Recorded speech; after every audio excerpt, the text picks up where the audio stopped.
Hey guys, it's Rob Benedict. I've got a message for book lovers. If you're a book lover, I got a new one for you. If your favorite romances are dark, addictive, and just a little bit dangerous, let me recommend The Dare by New York Times bestselling author Harley LaRue.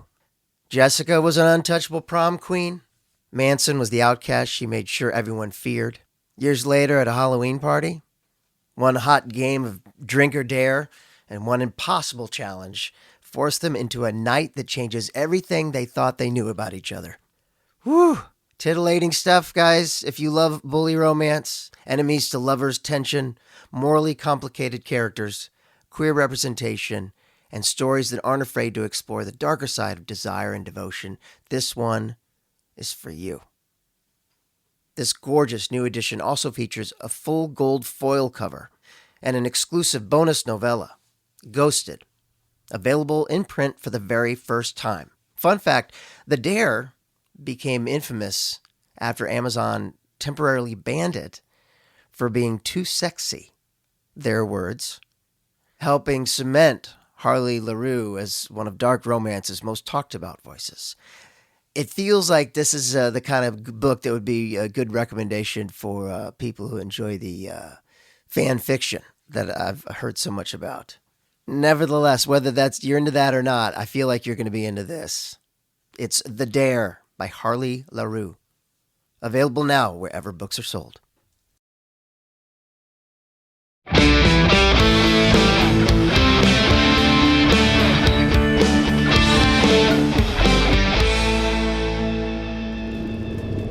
In 2005, two brothers hit the road searching for their father and ended up fighting demons, ghosts, monsters, angels, and preventing the apocalypse. Over 15 seasons, Supernatural became more than just a television series. It became a fandom, a community, and for many people, a chosen family. I'm Richard Speight Jr. I played the Trickster, Gabriel, Loki, and I also directed a number of episodes along the way. And I'm Rob Benedict. I played Chuck Shirley, who was later revealed to be God. Spoiler alert! Now, we spent years making the show, but we never actually sat down and watched every single episode in order. Until now. And this season, we're diving into Season 9, the fallout of the angel trials and the fall of heaven, secret possessions and broken trust, and a whole new war between angels, demons, and the Winchester brothers. Each week, we'll revisit every episode alongside the actors, writers, directors, editors, composers, and a whole slew of crew members who helped bring the series to life. We'll share behind-the-scenes stories, revisit unforgettable moments, and talk about what happened on set, preserving the history of this iconic show. Now, fair warning, just like Rob proved a few seconds ago, there will be spoilers. Yeah. Oh, yes, there will be. And remember, this is our first real watch through of the series, so if we forget a plot point, mix up some lore, or don't know what happens 3 episodes from now, that's just part of the ride. So join us as we fire up the Impala once again, hit the open road, and continue our journey through Season 9 of Supernatural.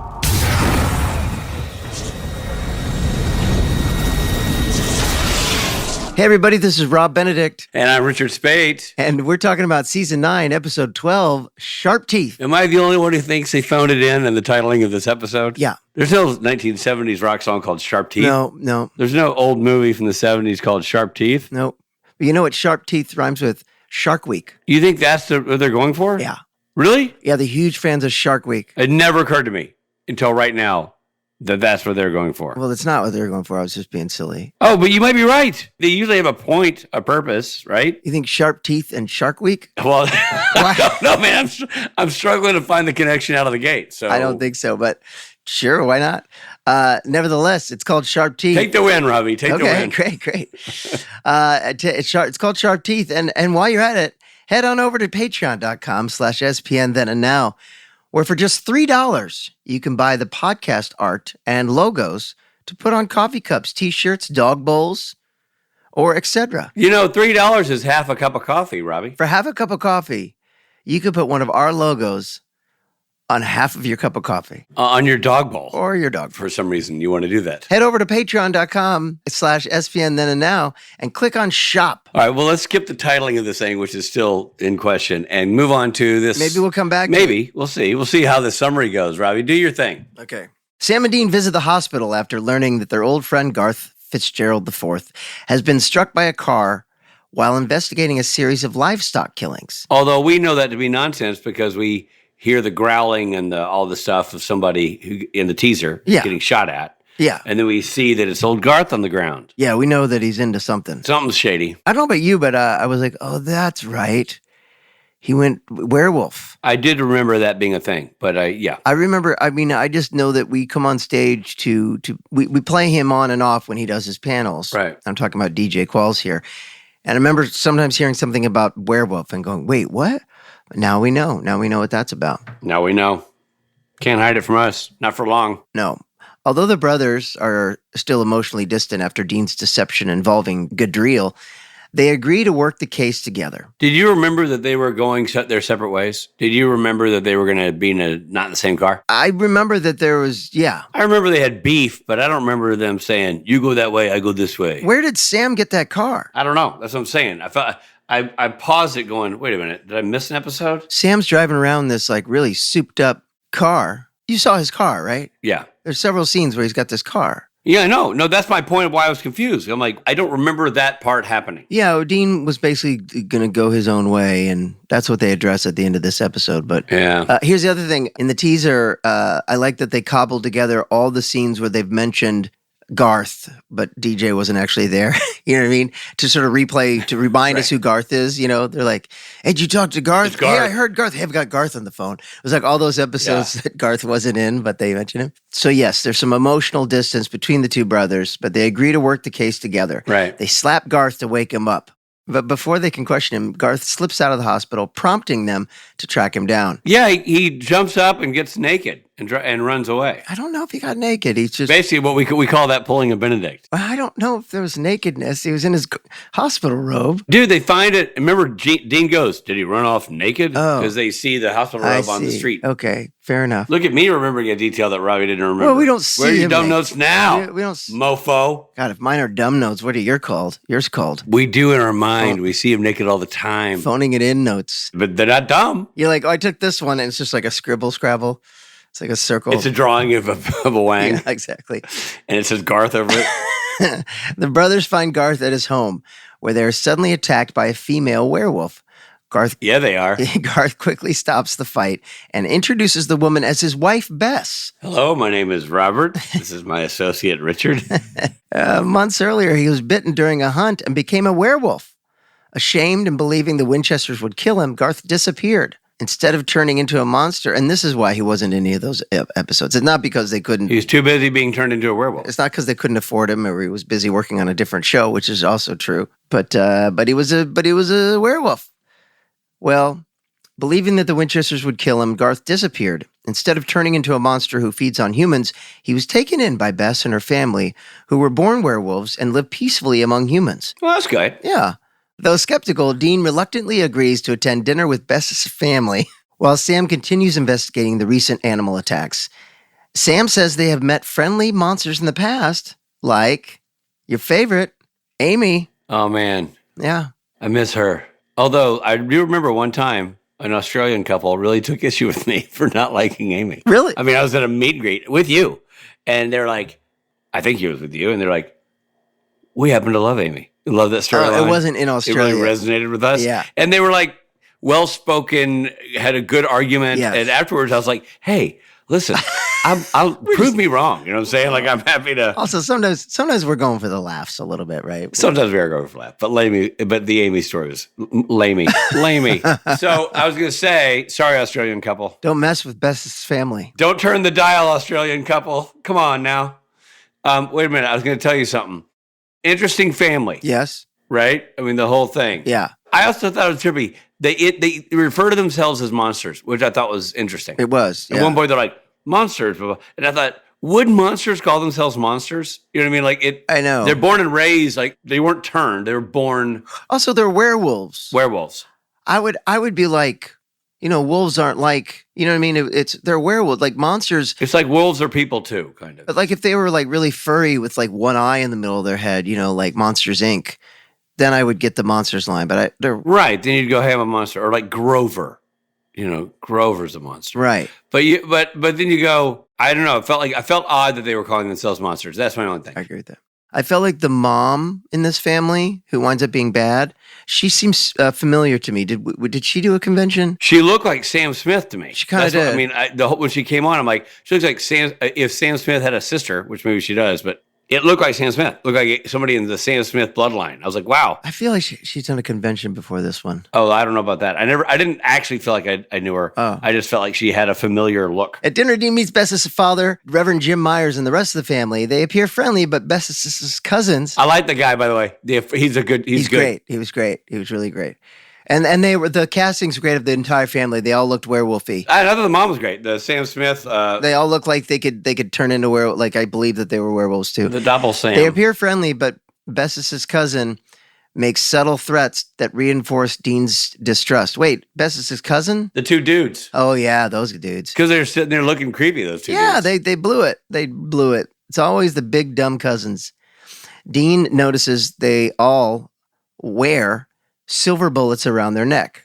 He's told they do it to remind them how precious their lives are. Afterward, Garth and Dean have a heartfelt conversation. Dean admits he was angry with Garth, that he vanished without a word, while Garth is devastated to learn he missed Kevin Tran's death and apologizes for abandoning his friends. Meanwhile, Sam discovers that the livestock attacks are connected to a larger conspiracy. The local sheriff takes the brothers to investigate a recent attack. No offense, but I knew that sheriff was not on the up and up right out of the gate. You knew he was a no good sheriff? Yeah. Didn't you know that? Like, yeah. He was just too yeah. overtly gosh darn. I mean, it's hard to say, fellas. Yeah. When we first met him, I was like, we're going to hear from that guy again. And of course, it's on. Yeah, 100%. Yeah, and he's like, 100%. It's the sheriff I'd met earlier. And by the way, he did a nice job. It's not critical job. of the acting. It's just the way the story is set up. You knew that guy was circling back around. Well, the local sheriff attacks them in werewolf form. They kill him and notice he wears a silver bullet necklace engraved with the word Ragnarok. I'll tell you something. And by the way, I grew up watching Ragnarok. I love that they finally are tipping their cap to Ragnarok. Why? I loved it. As a kid, you didn't watch it? What's Ragnarok? Down at Ragnarok. Dun, dun, down at Ragnarok. Oh, that's Fraggle Rock. What? That's Fraggle Rock. Well, the Ragnarok clue leads Dean to investigate Reverend Myers' church while Sam returns to warn Garth. I have a wolf question for you.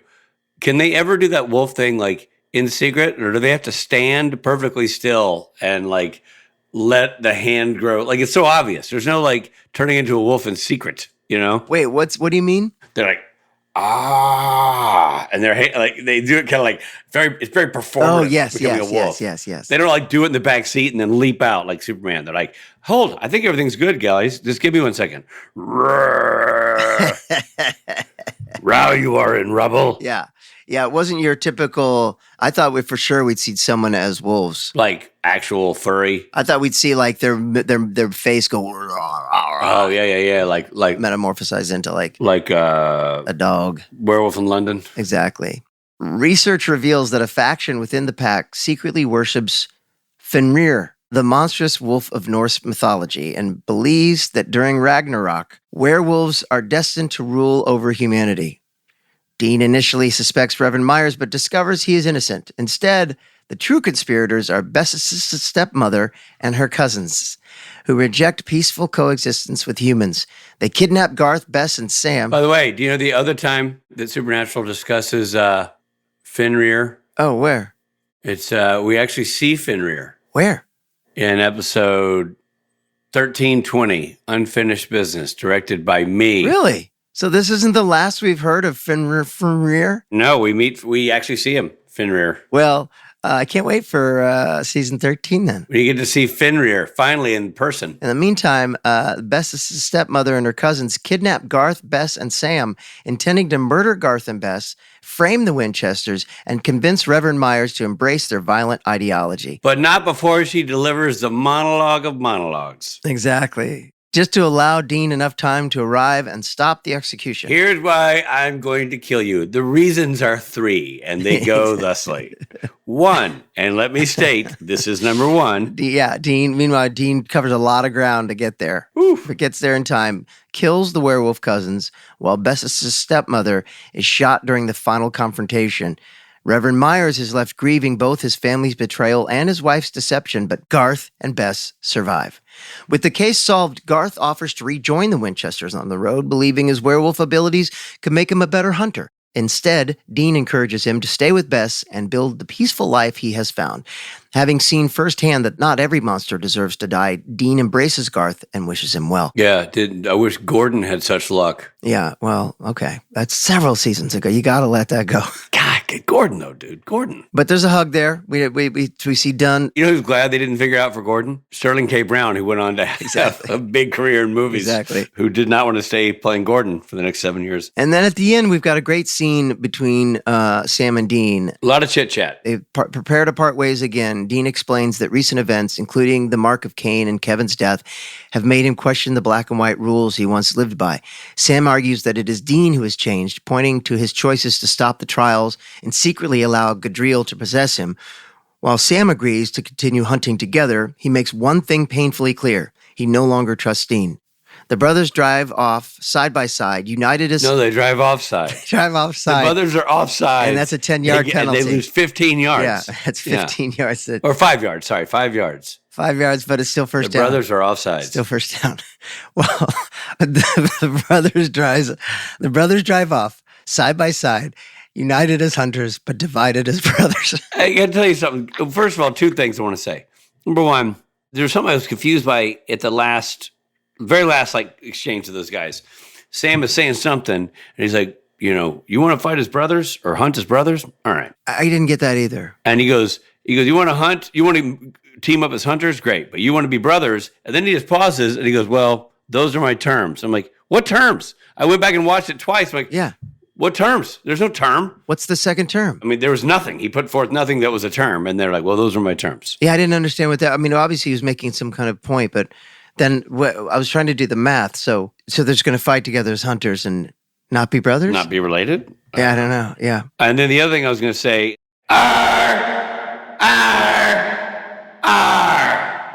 Rob and Rich. Ratings. Okay, let's talk about it. I actually, as I was watching the episode, this is a unique thing, I think. I liked it.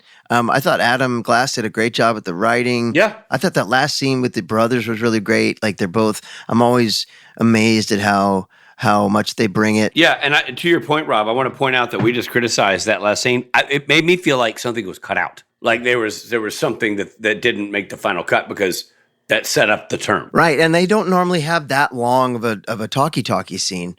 I thought that was a great scene. It's just like the two guys at their best doing what they do best, which is playing off each other. And even though right now in the show they're not getting along, there's such a chemistry between those two actors. And I thought that was there is always fun to see. And it's always fun to see Garth, who's fun and funny. And I thought the gal who played his wife was awesome. She was great. I thought she was just perfect casting. Hilarious, really. Not too cliche-ish. I'm dead serious. Like, you could have gone uber female Garth, but she was like, right. a kind of a real grounded person and character. And I thought when you went to the house, the dad was great. Yeah. And I thought that the theme was almost to me like letting go of your preconceptions of what people are. So like he might as well have been visiting an Amish family. Correct. Yeah. And I actually thought the dad's point about like, dude, revenge is a hole you'll never fill. Like that was really, and you can see it kind of resonated with Dean. It kind of actually, I think, is what softened him to that family. Oh, and by the way, we kind of skipped over this. Great dinner scene that they're all sitting there eating raw meat and pulling it. Gross. I didn't see it coming. Yeah. It was great. Yeah. It was humor without a spotlight on it. You know what I mean? I want to ask DJ what that was, what they were eating, because it really looked like it was raw meat. Raw meat. And 3 of them died. Oh my God. Yeah. Wow. I know. I always forget that it's all real. But yeah, no. So I thought that was really good. Almost like not that it was racism, but it's like you know. I think there was sort of a theme of like, hey, you're judging us out of the gate, man. You haven't met us, right? And he's such the kind of character who's like, I don't like you, I don't trust you. Never met a werewolf I liked. You know what I mean? And by the end of it, he's softened. It's how you feel about left-handers. You're always like, I'm southpaw, them bad people. I'm a fucking left-hander. I know, you're always saying it in the mirror, and I'm always like, don't be so hard on yourself, Rob. How do you not know that? I do know that. That was the joke, you ding-dong, because I knew you'd then go, wait a minute, but I'm a southpaw. I'm like, I know, Robert. All right, it was a layup that I missed. You handed me, you said it was a perfect pass that I missed. I know. I stopped and I went, wait a minute, and the ball sailed past me. But I'm left-handed, Rich. Sigh. Yeah, so I don't know. So what do you give it? It's funny because I thought some of the writing, to your point, the guest star thematic writing, not the stuff like I thought the dad stuff was the strongest stuff in the show.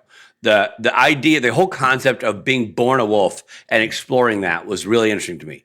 Generational, what you do to live in a modern world if you are that from that tribe. Yeah. You know what I mean? Yeah. I just thought that was a fascinating exploration. Yeah. And turning to religion to sort of make things right for yourself. And then, of course, the old school. The themes are great, man. They were really, really solid. Yeah. People going like, no way, no how. Not on my watch. Right. I liked it. I'm going to give it, in honor of the theme of the episode, I'm going to go with Wolfman Jack. Oh, Wolfman Jack. Yeah, that's good. Did I take yours? No, it was close. Wolfman Jack, for those that don't know, 1950s DJ, kind of the first famous disc jockey in America. Yeah, great. I was going to give it this is a random, and a lot of kids are not going to know, but before Teen Wolf the series and Teen Wolf the remake, there was the original Teen Wolf with Michael J. Fox. Oh, Michael J. Fox. And the father, who's the actor's name was James Hampton, was also a wolf. Dude, he was so great. That scene where he opens the bathroom door and he's all wolfed out. Yeah, it's like, he's got son, we should talk. Oh, it's great. Yeah, he's got a big wolf beard.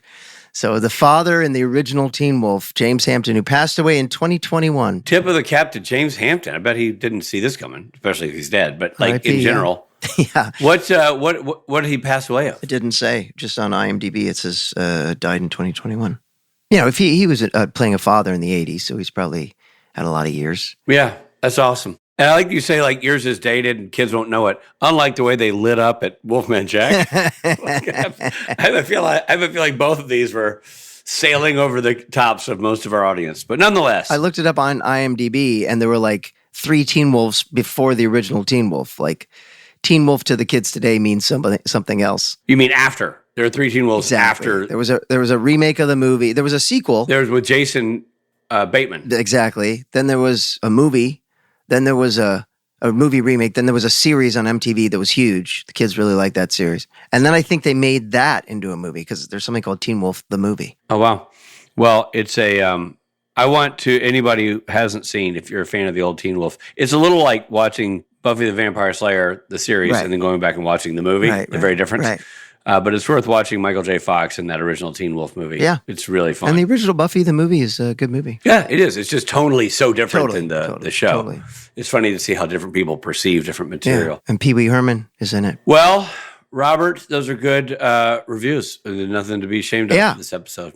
Solid. Well, we have a great a recurring guest that we love so much. It's DJ Qualls. Has returned to the podcast. Of course, he played Garth in 6 episodes of Supernatural, though the character is mentioned 97,000 times. Truly, like if he got paid for all of those, he'd be living large. Not that he's not, but you know what I mean, living larger. Yeah. You know him from so many other things. He's a very accomplished actor and person. And here's our conversation with DJ Qualls. Hey there, it's Misha Collins. I'm glad you're listening. Stick around. We're going to bring you these important messages.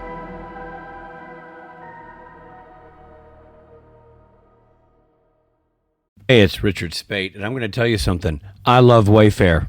That's right. I said it, and I mean it. We have a bathroom upstairs in our house that all of our boys share that is tiny. And whoever owned the house before us put giant things in there. A giant vanity, what looks like a giant toilet. I mean, you can barely open the door. I went on Wayfair, and I found space-saving everything that also looks awesome and is incredibly high quality. A vanity with a marble top that looks fantastic, that slots right into the space we needed it to slot into. The toilet. I didn't know there was such a thing as a space-saving toilet. Well, there is, and Wayfair sells them, and I bought one, and they're fantastic. Now the bathroom is completely awesome. Not just functional, but fabulous. Thanks to Wayfair. Quality is great. The delivery was on time. The prices were incredible. You can read more than 20 million verified 5-star reviews from real shoppers on the site. And that really helped steer my choices as well. You can create the home you love without overspending. You find options that fit your style and fit your budget. And in my case, fit your tiny bathroom. You get to shop across a wide range of price points, and you find exactly what's right for you. And Wayfair Rewards members get 5% back every day, helping you get even more value from your Wayfair purchases. And the quality is top shelf. You're not taking a hit on quality to get these great prices. No, sir. You shop furniture and decor that is built to last. You find quality materials that stand up to real life. And hey, you shop with Wayfair Verified, and that's your shortcut to durable pieces hand-vetted by product specialists using a 10-point quality inspection, testing things like quality of materials, functionality, features, and even how long it takes to build, which I like to know because I am crappy at that stuff. So here's the thing. You heard me say that Wayfair Reward members get 5% back every day. Yeah, you did, because I said it. Well, join Wayfair Rewards today, and you too will get 5% back on every purchase and start saving on your next home upgrade. Head to wayfair.com to shop all things home. That's WAYFAIR.com, which is COM. Wayfair. Every style, every home. Wayfair, every style, every home. It's Richard Spate. When we were kids, summer meant freedom. No homework, no teachers, no school. And as adults, summer still means freedom, thanks to Mint Mobile's summer sale. Right now, all of Mint's plans are $15 per month, even unlimited.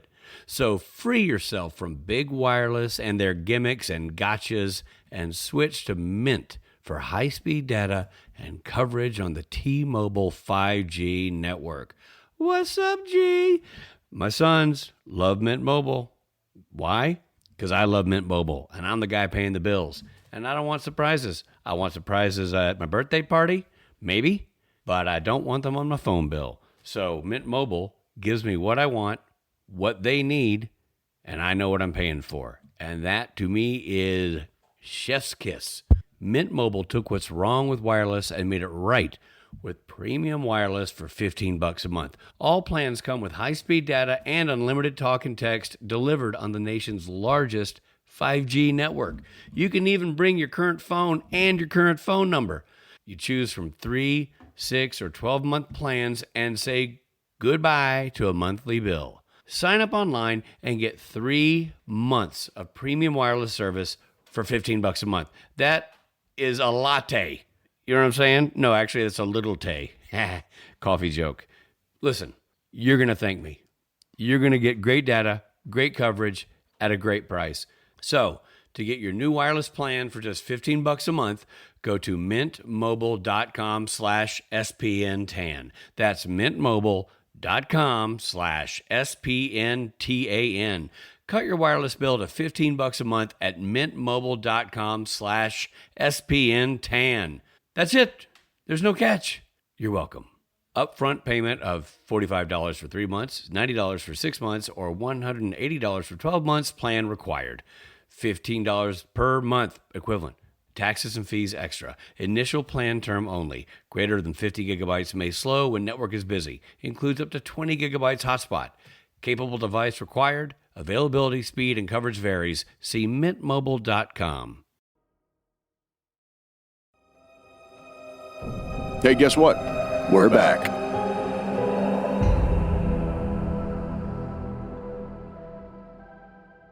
Hey. Deej. Good morning, guys. Good morning, buddy. What's going on, buddy? Chilling. Thanks for getting me up this early. Oh, man, your life.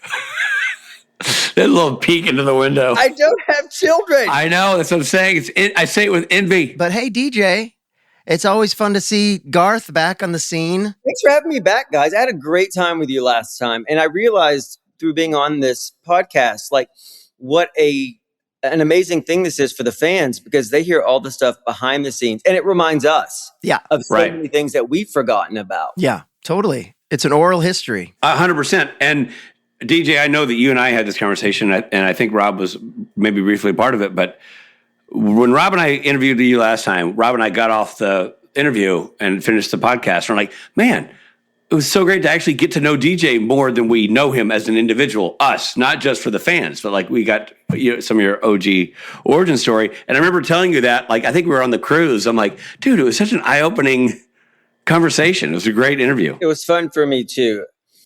We've known each other and we're buds, but I think it was like our friendship breakthrough moment. It was. I do think so too. That's my point. Is like, well, of course, we see each other all the time and chat in green rooms and see each other for dinners, but had never had that kind of conversation. And it was awesome. So glad to have you back and do more of this. Thanks, brother. Okay, so this episode is a reinvention for Garth.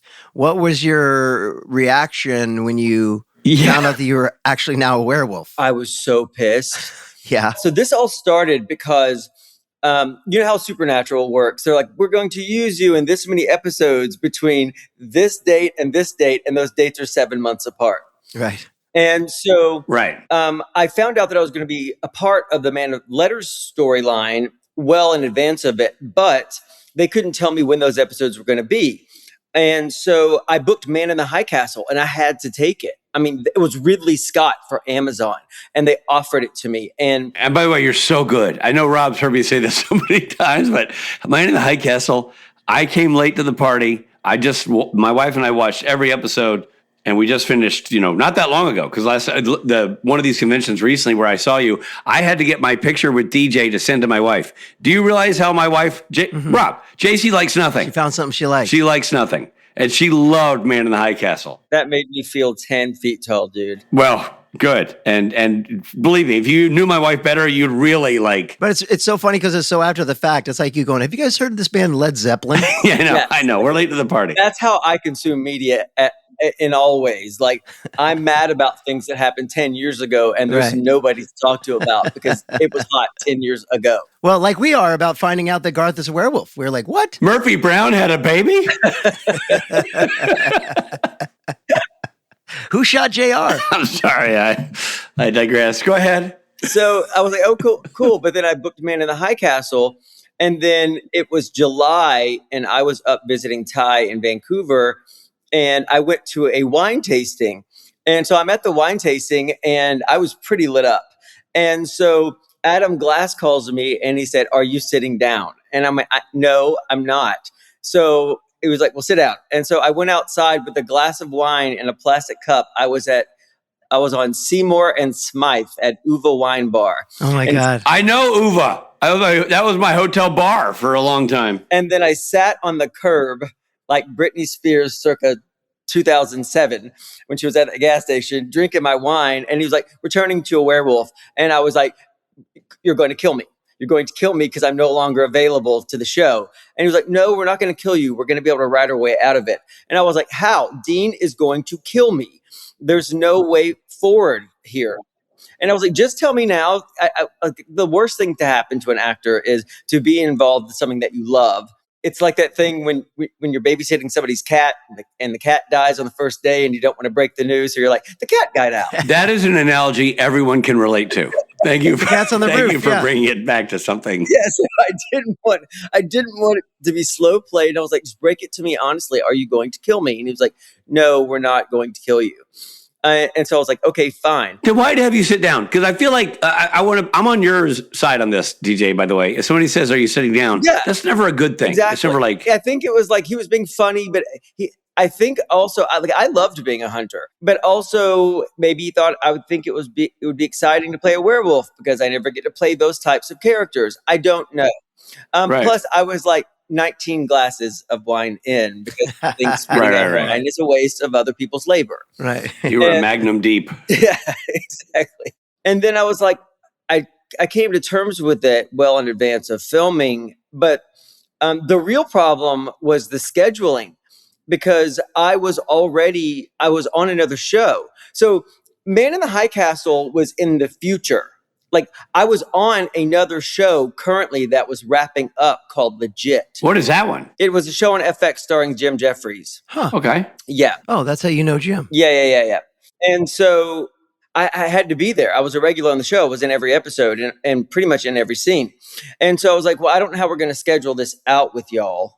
because I cannot. They're not in second position to anything. And everybody was really blasé about it. And like, that's what you have agents for and what we have producers for. We'll work it out. Well, then we get about a month out from filming and I'm like, I can't go. I literally cannot do this episode. I'm working during this. And Carrie Fisher was guest starring on this episode. Whoa. Oh, wow. She played Jim's agent on the show. Wow. And so I'm driving to work one day and then some executive called me and I can't remember who it is and basically went off on me. And they're like, if you cannot make this work, we'll have no other option than to kill your character off screen and you cannot come back on the show. And that's what happened. Oh my. Yeah. Whoa. So then I'm upset. So then I call Adam Glass and I start talking to him and I'm driving to work in like rush hour traffic from Studio City to Venice, which is already stressful enough. A nightmare. And here's the thing. So Rob, this is where you come in. And if this is a HIPAA violation, then you can just edit this part out. But everybody knows, I think. So he told me that you had just had a stroke. Right. True. Yeah. This was all during that time. Right. They were trying to schedule this episode. So everybody is stressed out. I felt like nobody was really hearing me in this. Whoa. I'm not sure how you were the bad guy in this Here's scenario. the thing. Somebody has to be the bad guy. And I can't. I think I am. I can't. It was really you. It does feel like it's Rob's fault. I mean, no offense, buddy. I know it was a tough time for you medically, but he kind of, yeah. You did. I'm with you on D. I know what you're saying, DJ, and I agree. It was Rob's fault. Wow. So I kept saying it was so bizarre because I kept saying, I can't do this. And so my people were like, okay, we can give them 4 days. And then they were like, there's no way possible we can shoot this episode in 4 days with your stuff. So then this goes back and forth to the point where like I get into a fight with my own AD, my own first, because I'm like, this show is ending. And like, this is something that I really love doing. And we get into a screaming match. And it was like, I was just so stressed. I was biting out at everybody. Wow. And I know. And so we got them to agree to shoot with the double. And then Man in the High Castle gave them an additional day. So I had 5 days. So they shot with the double at the locations because this was a location heavy episode. They shot with the double, but then they realized when they got into shooting that there was no way they could possibly get me in those 5 days to all those locations. So then they had to build the bottom floor of a house, including the exterior, on a stage. Oh my God. Oh, wow. At a cost of $300,000. Oh my God. So let me ask you a question then. You answered the running through the woods. That was not you. The guy did a great job of like looking like you. He's like, I feel like that was a double, but it was a good double. Copied your mannerisms even. I want to know this guy because whenever I have to do anything, they're like, so we need you to do this dangerous stunt because we can't find anybody your size. When I was on Fargo, we had to flip this prison bus. And then we had these giant heads on, like giant, like animal masks. And we dropped down, we were in a hatch. And so we didn't, and then we had to cut somebody out. And then we had to climb up on top of the bus and then jump off the side. Well, my big pig head wouldn't fit through the hatch. So I had to take my pig mask off. And then we get to the top of it. And they're like this, you have to jump. You have to jump off the side of this bus. And I was like, I can't do that. I cannot do that. Like, well, we can't find anybody to double you either at this. We can't even obscure it. There's nobody that looks like you. And so, oh my God. I know this. So I'm panicking. It's on a sheet of basic ice. We are in the middle of nowhere. I'm not built for that. I was like, and so my brain starts doing this. I'm like, I feel like if I had on gloves, I could do this. So I don't know why. How does that cushion the fall? I don't know why. So if you look at it, I'm up there. I don't have gloves. I have gloves on, but I don't have gloves on anymore. Oh my God. That's but I funny. did jump off the side of that bus. Wow. What season of Fargo? This was the season where Ewan McGregor played twins. Got it. Yeah, I haven't seen that. Okay. So, but the thing is, then we go back and shoot the interior of the prison bus, and I step over a stuntman who looks just like me. Oh my God. So it must be this. Was he wearing gloves? Maybe that was the problem. Wow. Anyway, what were we talking about? Well, the chaos of getting you up there already. I mean, wow. So they finally worked it out by building this new set, and yeah.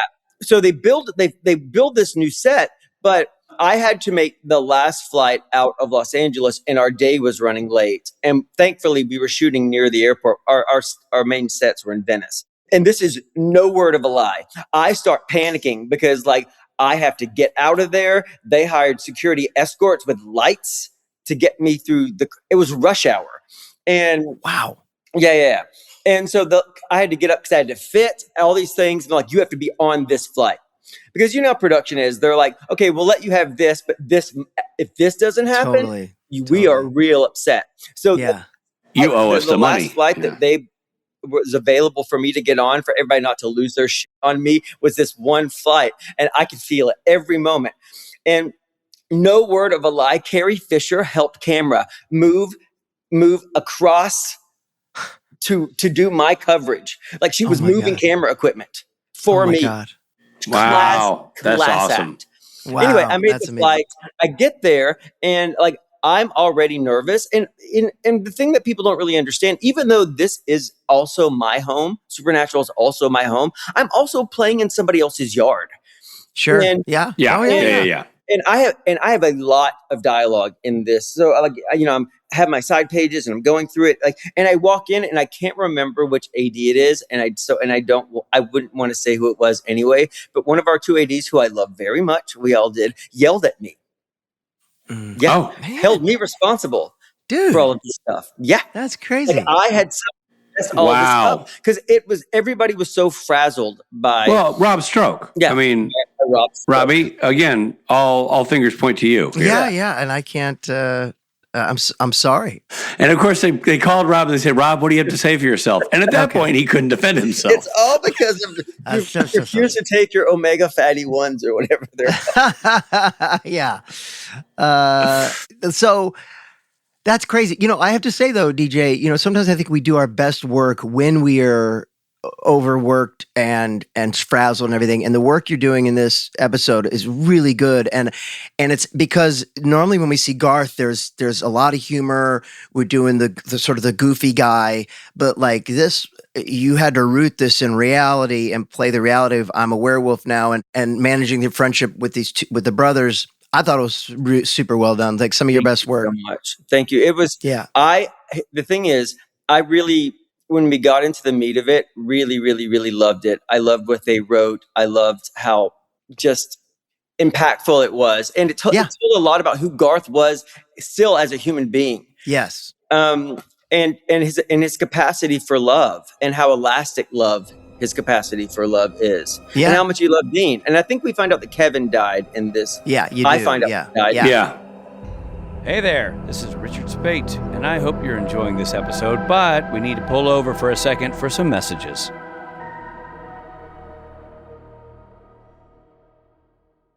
Hey everybody, it's Rob. Guess what? The summer is coming to an end soon. Isn't that crazy? But not yet. We still have a month left.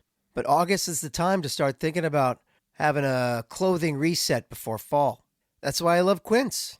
Quince is all about fewer, better pieces. Their clothes are made with premium materials built to last and designed to become the ones you reach for day after day. So Quince is great with your everyday essentials. The t-shirts and the boxers and the socks are all made with great, dependable material like strong cotton that you can trust. They've got denim. I'm talking jeans, people, and tailored chinos, everything.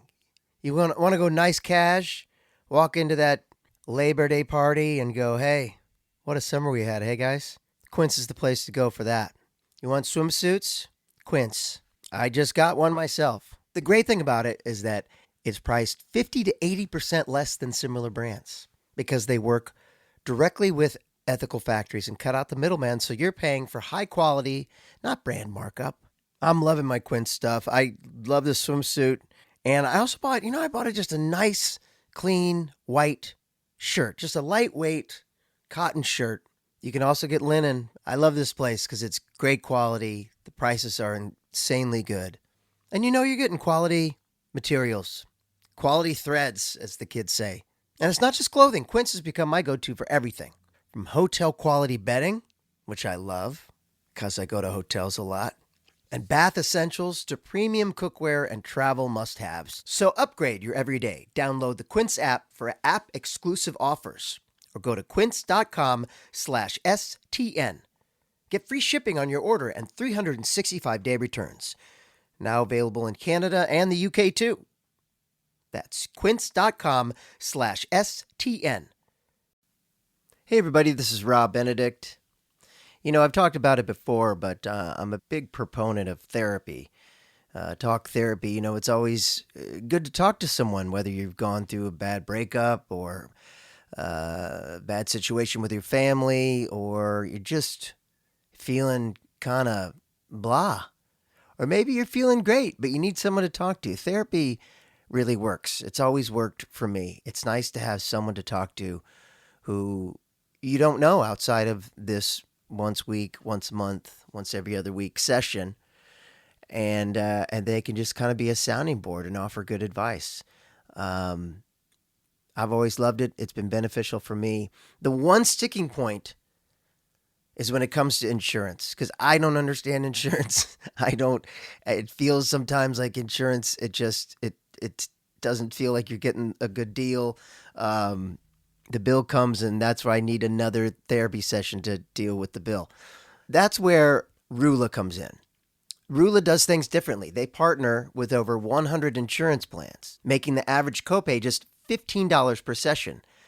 I'm talking about real therapy from licensed professionals and at a good price, a price that actually makes sense. Think about it. You use your insurance benefits to maintain your physical health. Why wouldn't you do the same for mental health? And Rula isn't just affordable and good at helping you with insurance.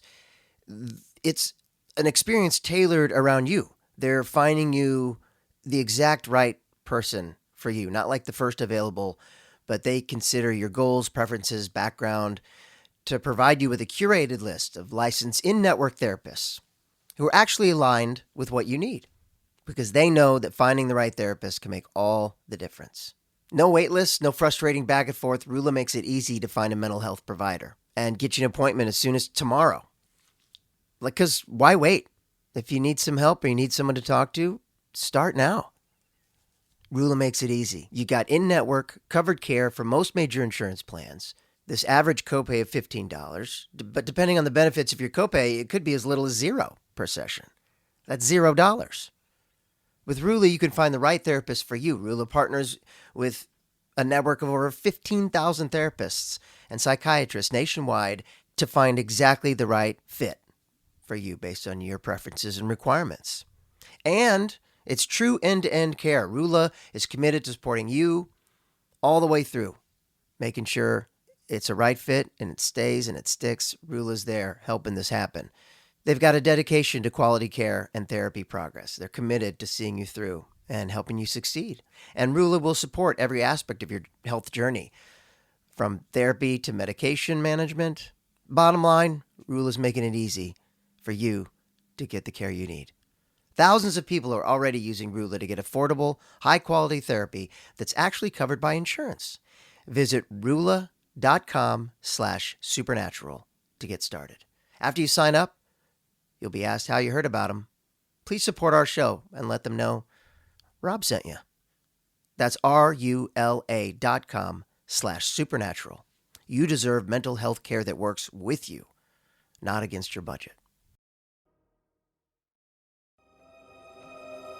Thanks for listening. Now, back to the episode.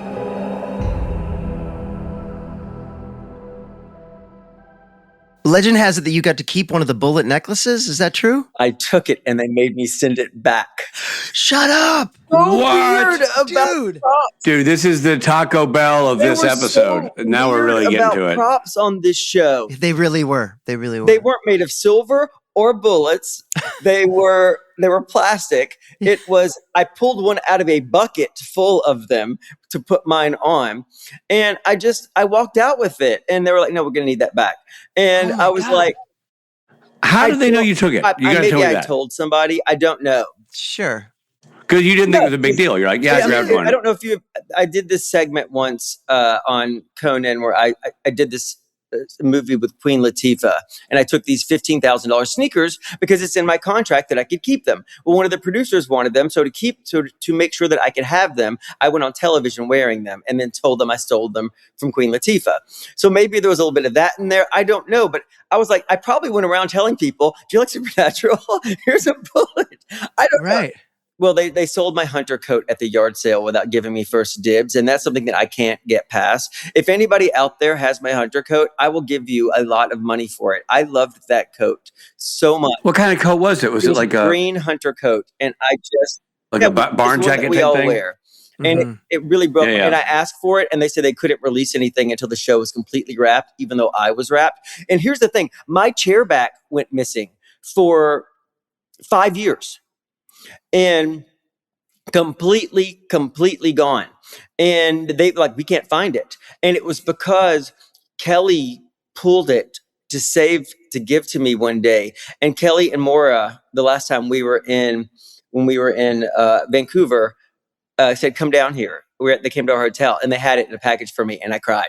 Oh, that's awesome. These things matter to us. Yeah, they do. It does a ton, man. I mean, like that was who you were for weeks at a time, you know? Did you get to spend any time with your werewolf family? I did. Or establish those bonds? I got to spend a little bit of time with Bess. Because I knew I would be married to her. And thank God I did that, because in subsequent episodes, we're kissing all the time, or we're really coupley.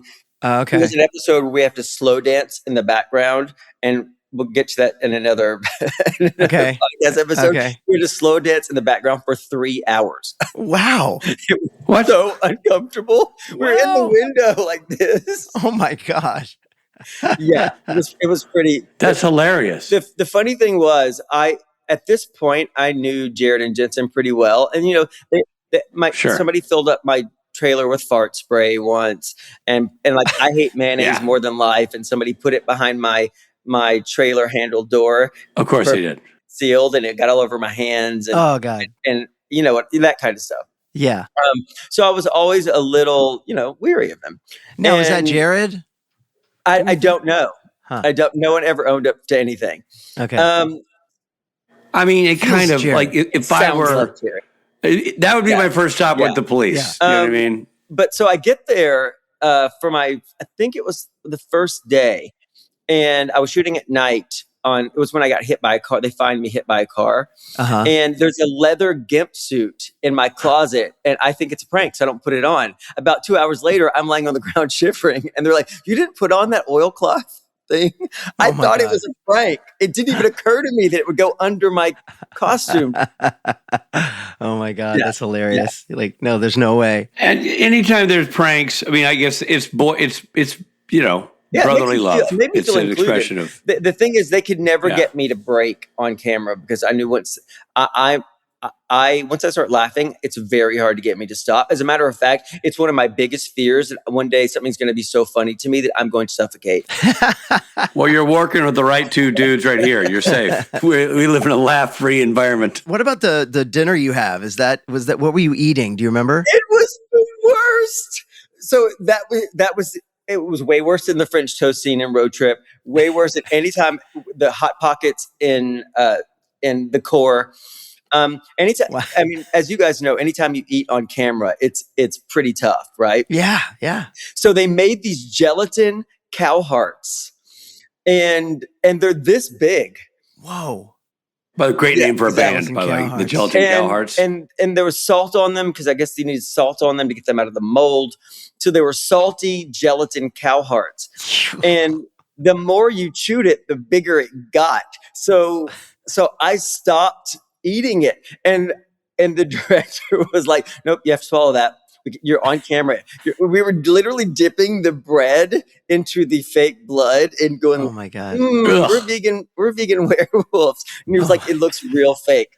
So you have to, as a cast, we were sitting there going, "I think if you chew it 6 times, you can swallow it, but on the 7th time, it starts to get dicey." Oh my God. It looks so awesome though. And the sound they added all the and you guys, it looks just, and it took me a second, like Dean, I'm sitting there going, What are they doing? Oh God. We're vegan Ugh. werewolves. We eat cow hearts and organs and stuff. Yeah. We're good folks. So gross. So gross. And the cousins were really going at it. Yeah, they were really going at it. That's the thing, though. That's also the beautiful thing about being around actors who aren't spoiled assholes like most of us are. Right. It's like they auditioned for this job. Like, this is their day to work, and they're going to go to town on these gelatin cow hearts. So it's like, that's me, baby. Yeah. So it's like, could you just film them? Yeah. Like, you're kind of the star of this episode, so no. Yeah. And they were great. They're great. I mean, and Rob and I sort of going through our review of the thing called out seriously everybody. And one of our favorites is the dad, your father-in-law. I thought he did such a good job. And Adam Glass wrote some great content for him, but he did it without being Adam's a cheeseball. Best. You could have. I love Adam so much. He wrote Garth so beautifully, and just wrote. Oh, he wrote him beautifully. And Garth in that space of being the piano player. Oh, also, let's not skip over that, Rob. We didn't talk about it in the review. When Garth can like smoke on the keys. Oh, yeah.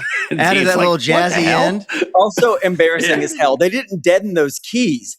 And so Clang, clang, clang. Jensen, I have to go play. I think was it Amazing Grace or something? I can't remember what I was playing.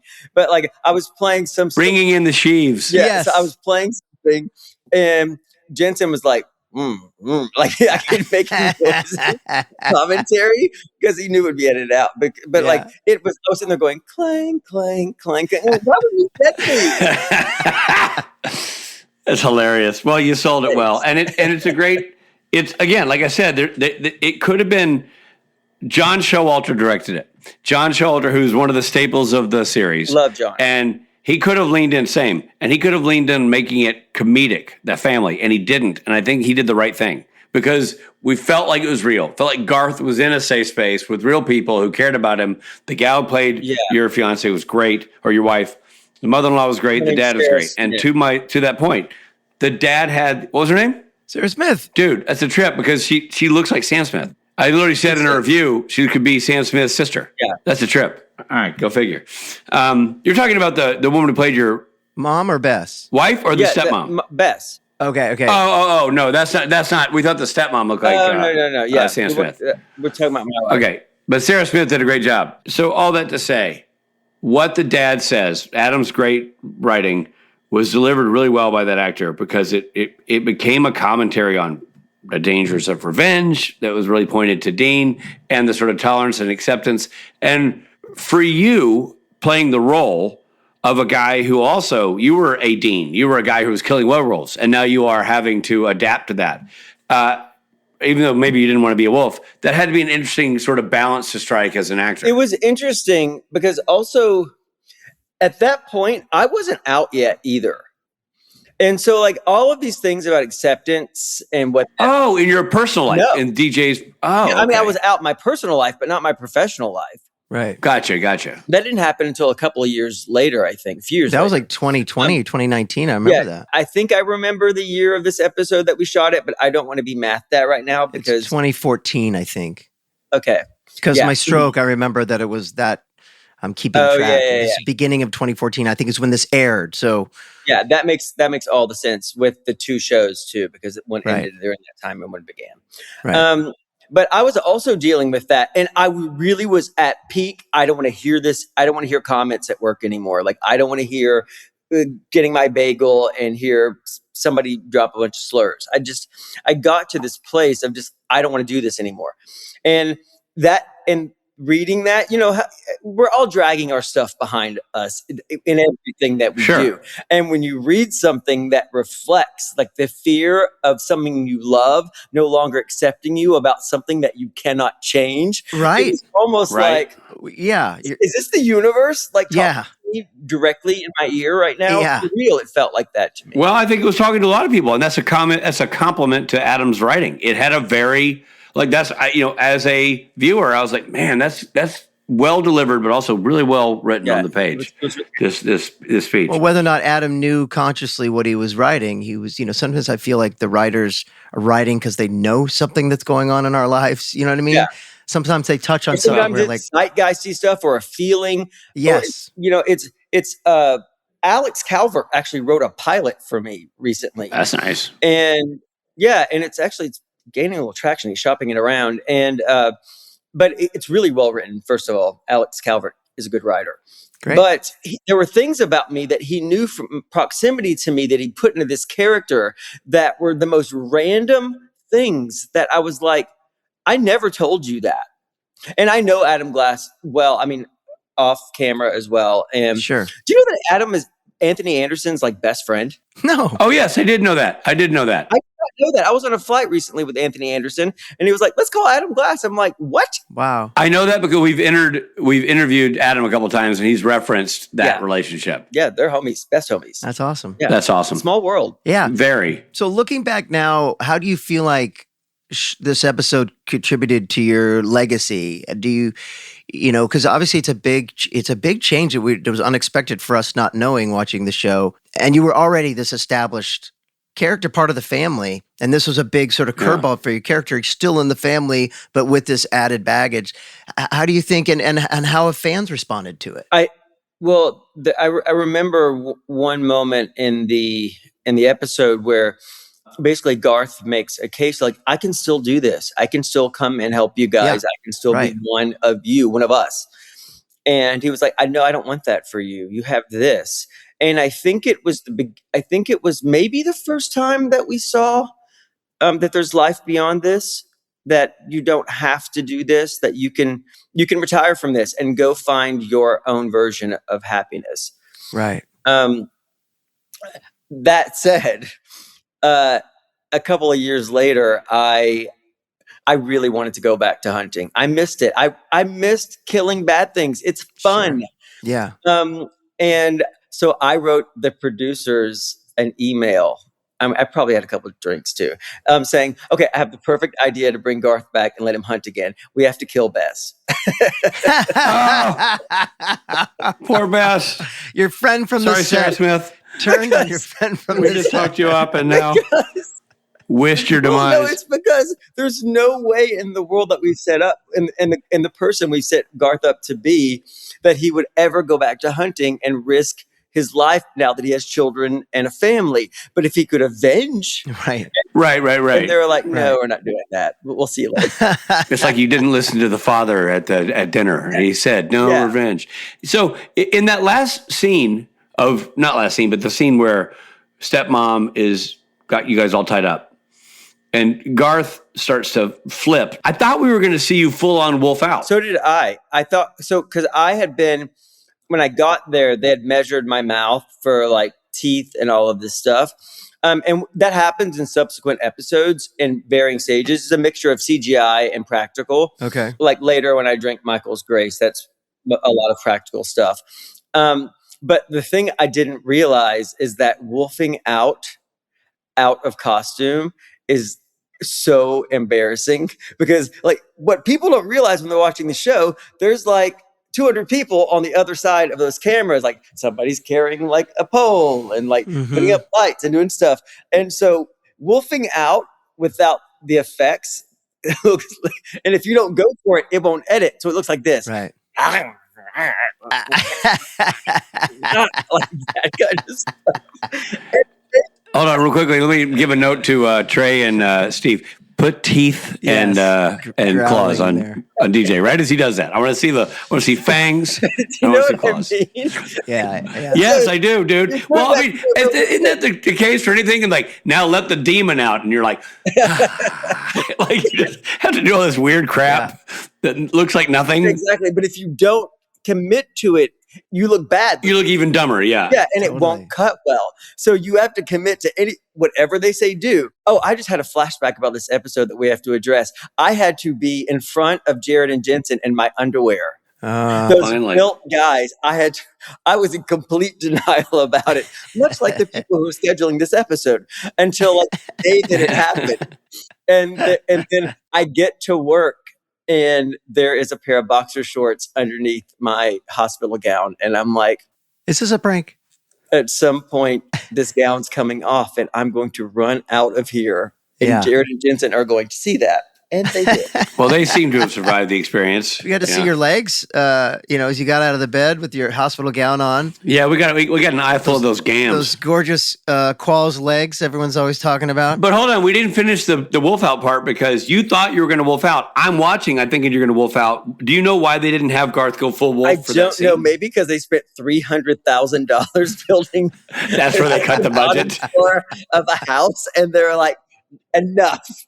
Edit. Visual effects brought the teeth budget in. They're like, get out of here. We're not even thinking about it. That is a really interesting question because over the years, I've had contacts fitted, teeth fitted. I've had several different types of teeth, several different types of claws. So I don't know if it was a budgetary thing or a time constraint thing because we were really pushed to get what we needed from that episode. Because what was our show? Was our show 8 days? Yeah. Yeah, and 8 3 days. of those 8 shooting days. I wasn't there for. Yeah. Right. Yeah. But 5 is doable. Like they have that other Also, storyline. not seeing anyone ever go full wolf in this episode, I think adds to that metaphor of. Well, no, we see the cop. Right, but we never see him go like raw, where he's like a werewolf. No, but okay. So dumb question here, Robbie. I might be forgetting something. Isn't as wolfy as they get in Supernatural teeth and fangs, or do they go furry? I in my brain, I just recall wolf teeth and the claws. Our wolves have these fingers like claws like this. Yeah. Right. And massive teeth that actually pull your jaw out. Okay. To make it look like that they've done something. Right. Yeah. And then the contacts, the ones that are like that big and that deep. Yeah, wolf eyes. Right. Yeah. Okay, but I didn't remember that. Anyway, I do think it kind of adds to the metaphor of this family sort of like, yes, we are this, but we still can be civilized and treat us like human beings. And maybe it was too early because we hadn't really established Garth in the werewolf milieu. Yes. That he didn't go too far. Yes. Well said. Well said. Let's ease people into that. Yes, indeed. Yeah. Well, DJ, this is super fun to have you on as always. I'm now looking forward to you drinking Michael's blood or Michael's grace. That's a new one. That's a fun episode. Hold on, I got another. Hey, Rob, let's run this by DJ. Maybe he can answer this question. Almost always these episode titles have like a 1970s song reference or something. What is Sharp Teeth? I don't know. Is it a Rolling Stone thing? I don't think so. Rob had a pitch that he was joking, but I think might be it. Do you think it's a play on Shark Week? I don't think that's That's really smart. That's what I did, DJ. I said, I think it is. Man. And Robbie then got all defensive. I think it could be. See, Robbie, you got to win here, buddy. Yeah, no, he was like, take the win. I'm like, okay. By the way, I love that your name says "shut up" in this in this Zoom call. Oh, I just now saw that. Yeah, well, maybe we'll ask Adam Glass next time we have him on about Sharp Teeth or Shark Please Week. do. And tell me. Yeah, we will. And we'll have you back on too. So we have more DJ to come down the road. Guys, I'll come back anytime for this. I love you. I love this. And I love what you're doing. We love you. Thank you, man. We love having you, and the fans go crazy for it. So thank you so much. You're our new favorite recurring character. You're our new favorite Taco Bell customer. DJ Qualls, everybody. This is Jared Padalecki stopping in to say hi and let you know that we've got to take a quick break. Starting or growing your own business can be intimidating and lonely at times. Your to-do list may feel endless with new tasks, and lists can easily begin to overrun your life. So finding the right tool that not only helps you out, but simplifies everything as a built-in business partner can be a game changer. For millions of businesses, that tool is Shopify. Shopify is the commerce platform behind millions of businesses around the world and 10% of all e-commerce in the US. From household names like Gymshark, Rare Beauty, and Heinz, to brands just getting started. Shopify has hundreds of ready-to-use templates that can help you build a beautiful online store that matches your brand's style. And you can tackle all the important tasks in one place, from inventory to payments to analytics and more. No need to save multiple websites or try to figure out what platform is hosting the tool that you need. And if people haven't heard about your brand, you can get the word out like you have a marketing team behind you, with easy-to-run email and social media campaigns to reach customers wherever they're scrolling or strolling. Start your business today with the industry's best business partner, Shopify, and start hearing Sign up for your $1 per month trial today at shopify.com/realm. Go to shopify.com/realm. That's shopify.com/realm. This episode is brought to you by Netflix. The MLB at Field of Dreams returns. Bryce Harper and the Philadelphia Phillies face Byron Buxton and the Minnesota Twins at the iconic Field of Dreams ballpark. The field is calling. Watch the MLB at Field of Dreams game live on Netflix Thursday, August 13th at 7:30 p.m. Eastern, 4:30 p.m. Pacific.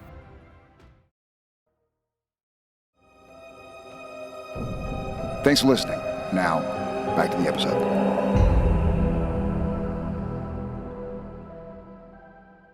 TJ Qualls. What a laugh. Always a good laugh with DJ Qualls. Actually, this is especially funny. This whole... It's true. More than I think anyone else that we interview that we've traveled the world with.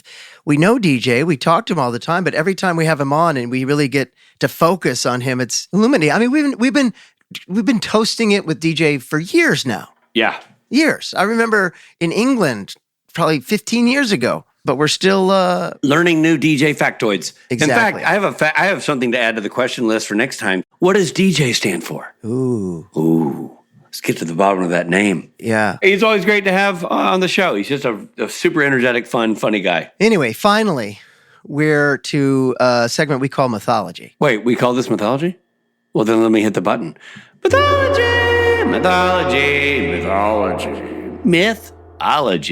In Norse mythology, wolves are powerful symbols of chaos and destruction that ultimately bring about Ragnarok, the prophesized end of the world. Rich? Down at Ragnarok. That's Fraggle Rock. My favorite is the absolute deflating Rob does every time I see Ragnarok. The physical, it's Fraggle Rock. Trying to so desperately to keep us on the script, just keep us moving. We have a 3-hour time. Okay. The most feared of these wolves is Fenrir, the monstrous son of the trickster god Loki, played in Supernatural by an incredibly handsome, bulky male figure. Oh, I thought you were him. I thought you were Loki. Hey. Doesn't Fenrir look like a French verb? You know what I mean? Yeah. Fenrir. Exactly. Yeah. Two wolf, I wolf, he, she, it wolves. Exactly. The trickster god, monstrous, the son of the trickster god Loki, and the giantess Angraboa. Oh, I didn't realize. Angraboa. Ooh, you and your giantess. Wait a minute. Loki hooked up with a giantess? Yeah. Why did I never get to do that on the show? I don't know. I wouldn't have minded working with a giantess. You would have been in on casting the Angraboa. By the way, who knew that there was a feminine of giant? Yeah, I don't know. Giantess. But honestly, I'm going to now call JC Angraboa. Well, the anger part is right. Yeah, exactly. I think it's Angraboa.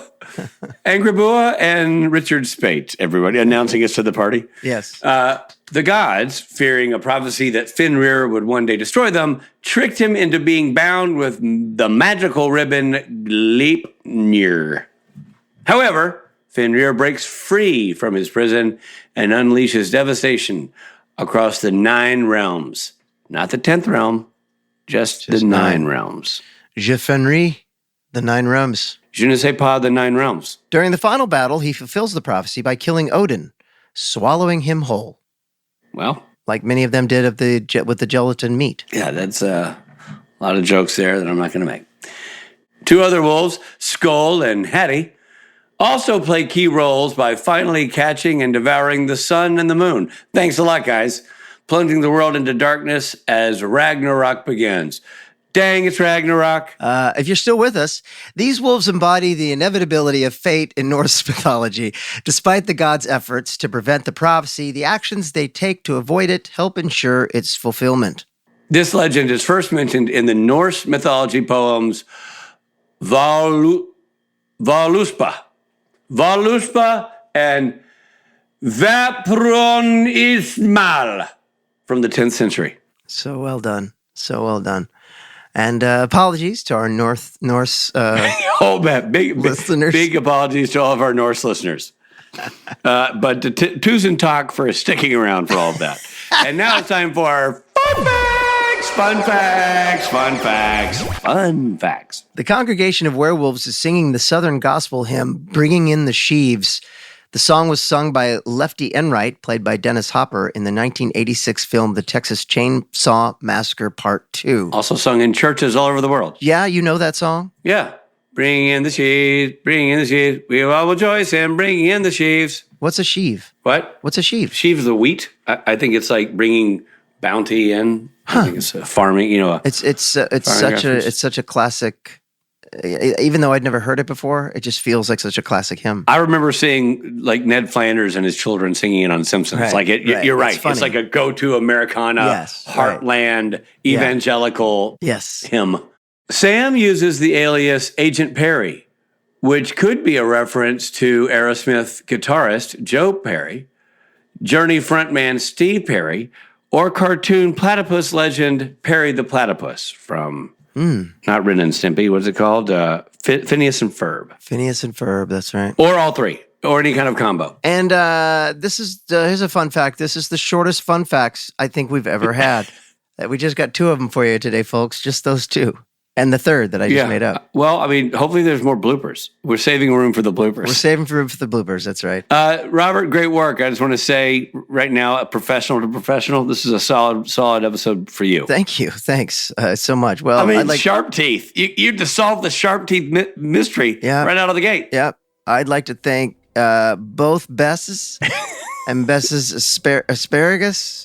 And you had it. Look, I thought it was impressive the way you tried to keep this episode on track. You even threw a flag at Jared and Jensen, calling them offsides, which I appreciated. Yeah. Sometimes it's their fault. Yeah, exactly. And that's why they went back 5 yards. It's still first down. We'll see you next week, everybody. See ya.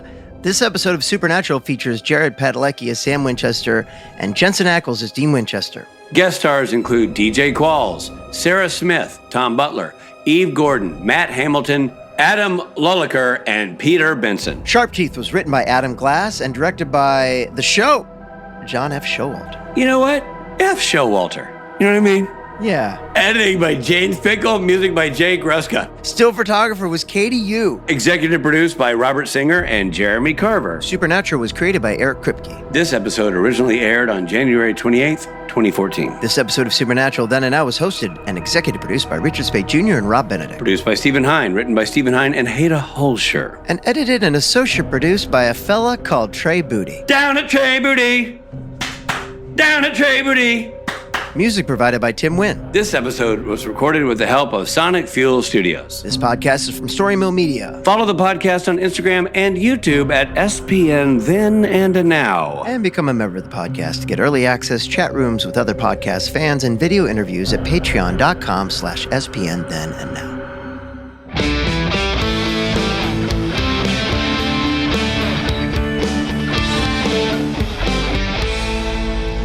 Yeah, you don't even need to be a subscriber. You just go steal one. No, but I tell you what, it makes you feel way more cool if you are. Yeah, it would be cool if you are. I shouldn't have said that part. Okay. Oh, he just switched glasses? I got a new pair of glasses. This shit's getting real. So I can read my computer. Okay. He's got some respects. Yeah, I got some respects. I got zero. Not some respects. I got 0 respects. Some respects. I got some respects. But E4, they can question him. Garth, B4. Man, this is going to kill me. At dinner, Dean meets Bess's father, Reverend Jim Myers, and the rest of the family. Well, hold on. Well, I think Dean met her bestest sister. Read that line for me, right? At dinner, Dean meets Bess's best sister. No, I know what it is. She helps her. So she has to assist her bestest sister. So Dean assists Bess's sister. No, I know what it is.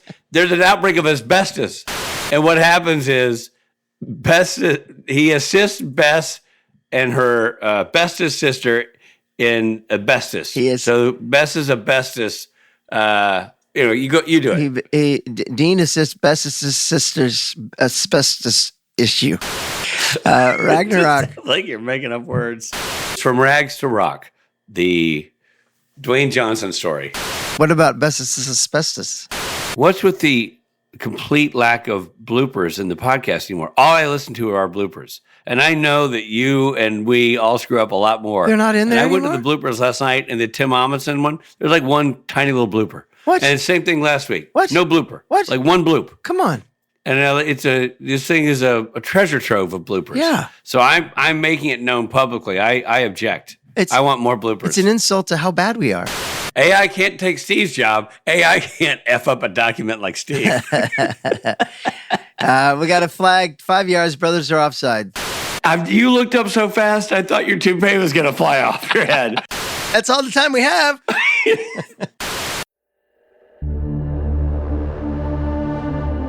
Story Mill Media.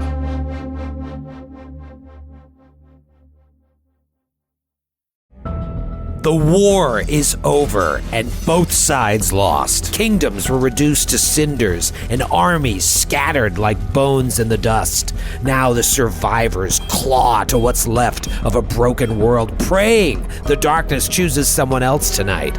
But in the Shadow Dark, the darkness always wins. This is old school adventuring at its most cruel. Your torch ticks down in real time, and when that flame dies, something else rises to finish the job. This is a brutal rules-light nightmare with a story that emerges organically based on the decisions that the characters make. This is what it felt like to play RPGs in the 80s, and man, it is so good to be back. Join the Glass Cannon podcast as we plunge into the Shadow Dark every Thursday night at 8 p.m. Eastern on youtube.com/theglasscannon with the podcast version dropping the next day. See what everybody's talking about and join us in the dark. The Tudors were probably the most scandalous dynasty in British history. This season on Vulgar History, we're spilling the tea on this messy, messed up family and the people who had to live through it all. Anne Boleyn and the other wives of Henry VIII are known today from the musical Six, but who were they really? Did any of them actually want to marry him? Henry VIII, the man who was literally the worst? How did two of them manage to escape with their heads intact? We'll also get into historical mysteries, like who really wrote Shakespeare's plays? Who was the real Bloody Mary? And what was happening elsewhere in the world while the Tudors were trampling all over England, like the mysterious disappearance of the Roanoke colony and the true story of the girl known as Pocahontas. I'll be joined by Tudor historians, experts, and a few of my friends who really hate Henry VIII to learn all about the Tudors this season on Vulgar History. Because it's Henry VIII all day, every day. Listen to Vulgar History wherever you get podcasts.